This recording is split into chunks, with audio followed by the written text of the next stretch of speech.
French President Emmanuel Macron has called on European nations to rethink their reliance on American-made military hardware, urging them to replace Lockheed Martin's F-35 fighter jets with France's Rafale and swap out the U.S. Patriot air defense system for the Franco-Italian SAMP-T, according to an interview published on March 14, 2025, by Le Parisien and Nice Matin.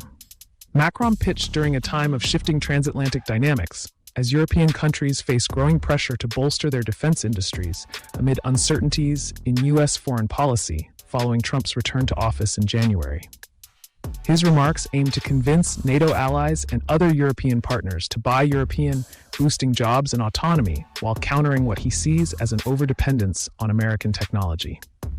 The battle for air superiority in Europe is heating up. Can the French-made Super Rafale dethrone the American F-35 and dominate the European fighter jet market? Let's dive into this high-stakes dogfight.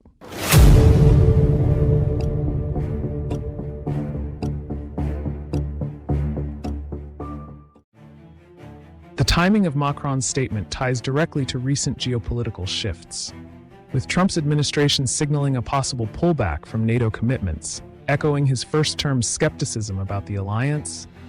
European leaders have been debating how to strengthen their own defenses. Macron, long a champion of European strategic autonomy, seized the moment to push his case. We must offer European alternatives to countries accustomed to American equipment, he told the French newspapers, pointing to the Rafale, built by Dassault Aviation, and the SAMP-T, developed by Eurosam, a joint venture between France's Thales and Italy's MBDA. He argued that scaling up production of these systems could lower costs and create a self-sustaining defense network across Europe, less tethered to Washington's priorities.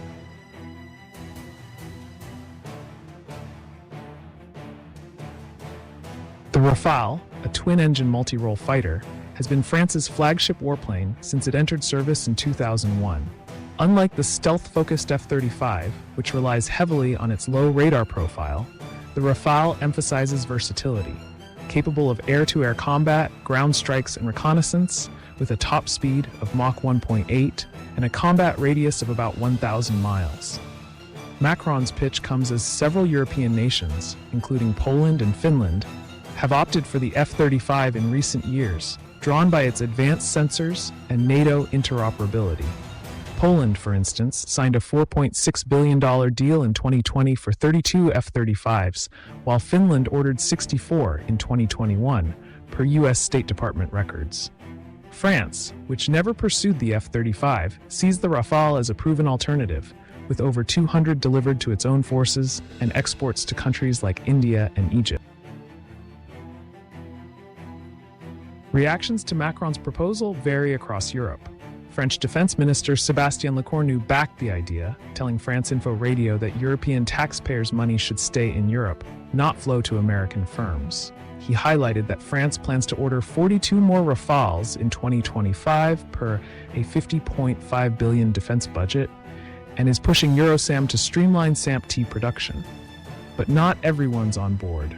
Polish officials, speaking anonymously to Politico, said their F-35 deal is locked in, citing its integration with US-led NATO operations as a non-negotiable advantage. "We're not turning back now," one source said, reflecting a broader sentiment among Eastern European nations wary of Russia and reliant on American security guarantees. The numbers tell part of the story.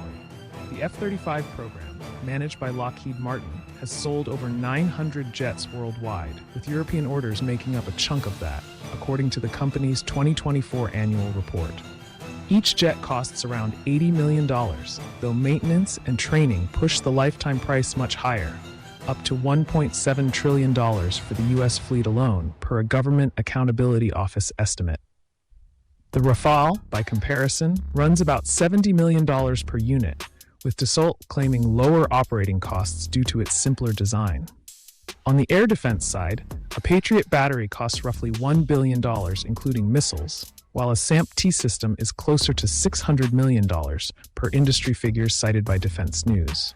Macron's argument hinges on these savings scaling up if more countries buy in.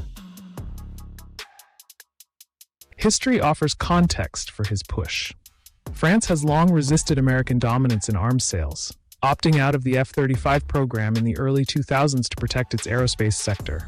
The Rafale struggled early on, losing bids to U.S. jets in places like the Netherlands and Switzerland. But recent wins, like Greece's 24-plane order in 2021, have bolstered its case. So, can the Super Rafale win over the F-35 in Europe? The answer is complex. The F-35's cutting-edge stealth, advanced sensors, and NATO interoperability make it the dominant choice for many European air forces. However, the Super Rafale remains an attractive option for countries seeking independence from U.S. influence, lower long-term costs, and a proven multi-role platform.